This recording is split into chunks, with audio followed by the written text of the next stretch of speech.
সমালোচনা করেছেন এবং বলেছেন আপনারা তো ইতিমধ্যে ক্ষমতায় চলে এসেছেন, কারণ সারা দেশে 80% দখলদারিত্ব আপনাদের নেতাকর্মীরা দখল করে নিয়েছে, এই ধরনের একটা অভিযোগ উনি করেছেন। আপনাদের আসলে বক্তব্য? এটা আমি বক্তব্য আগেই দিয়েছি তো, যে এটা তো একটা সুপরিকল্পিত একটা চক্রান্ত, এবং আমরা তো ভুলে যাইনি। আমরা আপনার 1/11 কথা তো ভুলে যাইনি। 1/11-তে যেটা হয়েছিল সেটা ছিল রাজনীতিকরণ, ডিপলিটিসাইজেশনের একটা প্রচেষ্টা। যাদের দুর্ভাগ্যজনকভাবে যাদের জনসমর্থন নেই, যাদেরকে পিপুল মনে করে না যে এরা সরকার চালাতে পারবে, তারা ধরনের চিন্তাভাবনা অনেক সময় করে বিভিন্ন রকমভাবে। আমি কারো কোনো দলের নাম বলছি না আর কি। সবচেয়ে বড় জিনিস হচ্ছে যে আমাদের লড়াইটা পুরোপুরিভাবে হচ্ছে একটা গণতন্ত্রকে পুনঃপ্রতিষ্ঠার জন্য, রেস্টোরেশন অফ ডেমোক্রেসি। সেটার জন্যে তো আমরা নির্বাচনের কথা বলবো, এটা তো আমাদের রাইট। আমরা তো নির্বাচনের জন্যই এতদিন ধরে সংগ্রাম করে এসেছি, লড়াই করে এসেছি। আমরা আপনার এই যে তত্ত্বাবধায়ক সরকারের যে বাতিল করা হলো, তার জন্য তো ওই দলগুলো মিলেও তো আমরা আন্দোলন করেছি, এবং ওই দলগুলোর অনেকের কিন্তু আপনার তারপরের আন্দোলনের পরে অনেক নির্যাতন ভোগ করতে হয়েছে।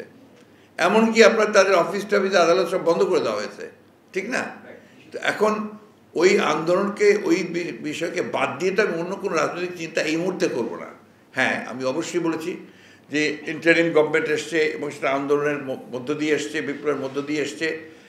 অবশ্যই এই যে ইন্টারিম গভর্নমেন্ট, তাকে সেই যৌক্তিক সময় অবশ্যই দিতে হবে, এবং তার জন্য সকল প্রকার কোঅপারেশন, সহযোগিতা কিন্তু আমরা এখন পর্যন্ত করে চলেছি, করব। যতদিন আমরা মনে করি যে সরকার রাইট ট্র্যাকে থাকবে, অবশ্যই আমরা সেটা করব। আমরা তো ভুলে যাইনি 1/11-এ কারা চেষ্টা করেছিল রাজনীতিকরণ, ডিপলিটিসাইজেশন, যে রাজনীতির দরকার নেই, সিলেক্টেড লোকজন আসবে, এই ধরনের চিন্তা ভাবনা করেছিল। এমনকি ওই সময় আমার দলকে পর্যন্ত আপনার পুরোপুরি বাতিল, নিশ্চিহ্ন করবার চেষ্টা হয়েছিল। এই কথাগুলো তো আমি ভুলতে পারি না। এটা আমার গণতন্ত্রের জন্য, আমার রাজনীতির জন্য, দেশের উন্নয়নের কল্যাণের জন্য তো এটা আমাকে মনে রাখতে হবে। আবার যদি ওই চেহারাগুলোই সামনে দেখি, তখন তো যথেষ্ট সন্দেহের উদ্রেক হয়, যখন তো প্রশ্ন এসে যায়। এই জন্য আমরা সেটাও বলেছি যে আমরা এইবার আন্দোলনে এবং এই বিগত ফ্যাসিস্ট আওয়ামী লীগ সরকারের দোসর হিসাবে যারা কাজ করেছিল, যারা তাদেরকে সহায়তা করেছে, তাদেরকে এই হত্যা করতে সহায়তা করেছে, আমরা তাদের চেহারাগুলো দেখতে চাই না। একই সঙ্গে দেখতে চাই না যারা গণতন্ত্রকে আপনার ব্যাহত করার জন্য, ধ্বংস করার জন্য কাজ করেছে, তাদেরকেও আমরা সেইভাবে এই দেশের মধ্যে দেখতে চাই না। মানুষ এখানে একটা ডেমোক্রেটিক সেট আপ চায়, একটা গণতন্ত্র চায়, এবং সেটা নির্বাচন চায়। আপনি দেখবেন যে মানুষ কত খুশি হয় যখন নির্বাচন আসে, এবং সেটা যদি অবাধ, সুষ্ঠু, নিরপেক্ষ হয়, মানুষ সেটা গ্রহণ করে। এই জিনিসগুলো আমাদের মাথায় রাখতে হবে। আমি যদি আপনার কয়েকজন ব্যক্তি মিলে আমি মনে করি যে আমরা আপনার একেবারে স্বর্গ বানিয়ে দিতে পারবো, আমার এই চিন্তাটা একদম সঠিক হবে না।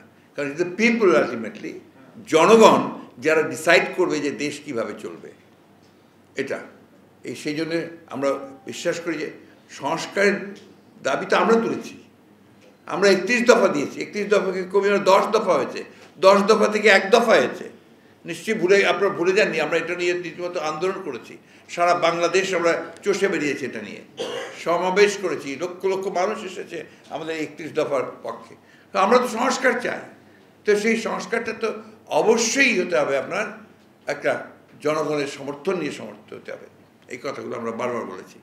আমি আশা করি আপনারা এই জিনিসগুলোকে সেইভাবে আমাদের যে বক্তব্য, সেই বক্তব্যগুলোকে সবসময় ভালোভাবে তুলে ধরেছেন, সেটা তুলে ধরবেন।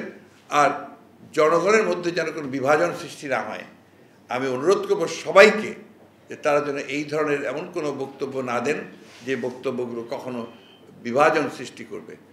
ধন্যবাদ। না, আমি তো শুনি না, আমি খুব পরিষ্কার করে বলি, যৌক্তিক সময়ের ধারণার তো নির্ভর করবে পারস্পরিক আলোচনার মাধ্যমে। আমরা কি চাই, ওনারা কি চান, জনগণ কি চায়, একটা আলোচনা হতে হবে।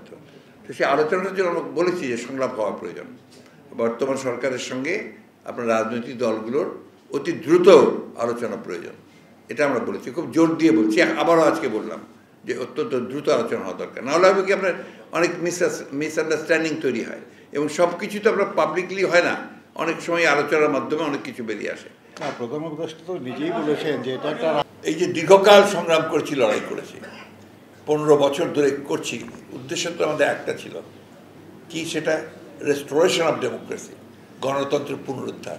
এবং সেটা কিভাবে, যেহেতু এখানে মানুষ ভোট দিয়ে প্রতিনিধি নির্বাচিত করতে পারে না, তার তার যে অধিকার তাকে সে প্রয়োগ করতে পারে না, সেই কারণে কিন্তু আমরা ভোটের অধিকার প্রয়োগের লড়াইটা লড়েছি। এটা অবশ্যই এই কথাটা মনে রাখতে হবে যে একটা গণতন্ত্রে তার নির্বাচিত প্রতিনিধির পার্লামেন্ট ছাড়া কিন্তু কোনো সমস্যার সমাধান হয় না। আমি ইতিমধ্যে কিছু বিভিন্নভাবে বিভিন্ন শ্রেণীর লোকজনদের সঙ্গে কথাবার্তা বলছিলাম। গতকালই কথা বলছি বেশ কিছু আমাদের ব্যবসায়ী মহলের সঙ্গে, যারা অত্যন্ত বড় ব্যবসায়ী দেশে এবং যারা দেশে ইতিবাচক ভূমিকা রাখছেন, প্যাট্রিয়টিক বিজনেসম্যান যারা, তারা কিন্তু মনে করেন যে দ্রুত এখানে জনপ্রতিনিধিদের সুলভ সরকার আসা উচিত। তার মানে এই না যে এটা আপনার এই সরকার যারা এখন ইন্টারিম গভর্নমেন্ট আছে তাদের কোনো দায়িত্ব, তাদের দায়িত্ব হচ্ছে সেই দিকে যাওয়া। এটা আমরা অবশ্যই মনে করি যে কিছু সময় লাগবে, সেটা আমরা বিশ্বাস করি, এবং যৌক্তিক সময় অবশ্যই আমরা সেটাতে কোঅপারেট করতে চাই, সর্বক্ষেত্রে কোঅপারেট করছি। আমরা আশা করব সেটাকে সেইভাবে আমাদের যে উদ্যোগ, যে আগ্রহ, আমাদের যে ত্যাগ তিতিক্ষা, আমাদের যে আন্দোলন সংগ্রাম, সব কিছুকে আমলে নিয়ে এই ইন্টারিম গভর্নমেন্ট, আপনারা মিডিয়া, দেশের মানুষ সেইভাবে আপনারা চিন্তা করবেন। আমার বক্তব্য এইটুকু। আমি এখন অনুরোধ করব খান ভাইকে কিছু বলার জন্য। Please please please. নতুন কিছু বলুন না, থ্যাংক ইউ। পরে আসেন, শেষ করুন। যে কোনো মানুষের বিরুদ্ধে শত্রুতা থাকলেও মামলা দেওয়া হচ্ছে। এই মামলাগুলো নেওয়ার আগে আপনার আইন শৃঙ্খলা রক্ষাকারী বাহিনী যেন একটু যাচাই করে নেয় যে কোনটা সম্ভব কোনটা সম্ভব না। একটু প্রাথমিক যে তদন্ত সেটা করা দরকার। তা নাহলে একটু ব্যক্তিগত সূত্র থাকলেও তার নাম দিয়ে দেওয়া হচ্ছে। দেখা যাচ্ছে সেই কথায় আপনার খাগড়াছড়িতে কোনো ঘটনা ঘটেছে, সেটার মামলা দিয়ে দিচ্ছে আপনার গোটা দেশের নেতাদেরকে কেন্দ্র করে। এটা একটা বিরূপ ঘটনা ঘটছে। আমি মনে করি যে এটা আপনার একেবারেই বন্ধ হওয়া দরকার। আমি আমাদের দলের সকল নেতাকর্মীদের কাছে আহ্বান জানাবো যে তারা এমন কোনো মামলা দেবেন না যে মামলাতে কোনো সারবস্তু থাকবে না, এবং সব মামলায় কেন্দ্রীয় নেতৃবৃন্দকে আপনার জড়িত করে মামলা দেওয়া এটাই বোধহয় সমীচীন নয়। যেখানে তার সম্পৃক্ততা থাকবে শুধু সেটাই দেওয়া দরকার। এরপরে আপনার কিছু কিছু জায়গায় এমন অভিযোগ এসছে জেলা প্রশাসকের বিরুদ্ধে মামলা দিয়ে দিচ্ছে এবং সে মামলা নিচ্ছে, এটা ঠিক না। একটা প্রশাসন আছে, একটা আপনার এখন ইন্টারিম গভর্নমেন্ট আছে, একটা ক্রান্তিকাল পার হচ্ছি আমরা। এই সময় যতটা সম্ভব এই সরকারের সঙ্গে সহযোগিতা করে, প্রশাসনের সঙ্গে সহযোগিতা করে একটা স্টেবিলিটি নিয়ে আসা, স্থিতিশীল অবস্থা নিয়ে আসা। এখন এই স্থিতিশীল অবস্থাকে কখনোই ব্যাহত করা উচিত নয়।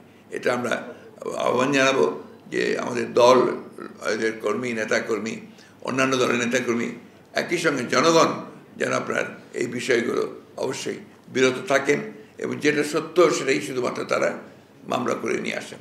নাহলে এখন যেভাবে মামলা হচ্ছে সেটা আমি মনে করি যে সেটা এই যে বিপ্লব হয়ে গেছে, এই বিপ্লবকে আপনার সংহত করবে না।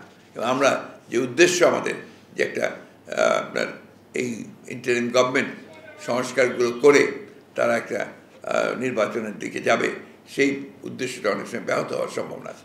আরেকটা কথা যেটা আমি বারবার বলছি, আবারও বলছি, যে এই বিপ্লবকে ব্যর্থ করার জন্য কিন্তু একটা গভীর ষড়যন্ত্র রয়েছে, চক্রান্ত আছে।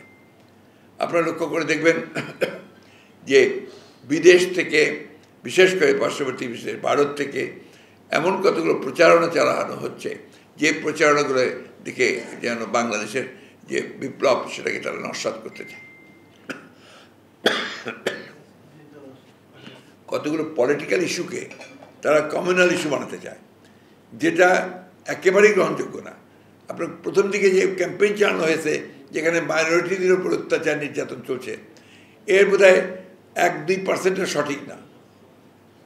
এবং যে ঘটনাগুলো ঘটেছে সেগুলো কিন্তু আপনার কমিউনাল এবং অ্যাট দি সেম টাইম এর সঙ্গে পলিটিক্স, কমিউনাল না, এগুলো পলিটিক্যাল। সেই জিনিসটা আমাদের কিন্তু দেশের স্বার্থে, জনগণের স্বার্থে এটাকে আমরা প্রচার করা উচিত। দ্বিতীয়ত হচ্ছে যে আপনার এই যে এখন যেটা অনেকেই অভিযোগ করছেন দখলদারি, আপনার বিভিন্ন রকম, এগুলো কিন্তু একটা ক্যাম্পেইন চলছে, কনসার্টেড ক্যাম্পেইন। এবং আমি বলতে বাধ্য হচ্ছি অত্যন্ত আবার সে আগের মতো 1-11-র মতো বিএনপিকে লক্ষ্য করেই সেই কাজগুলো করা হচ্ছে।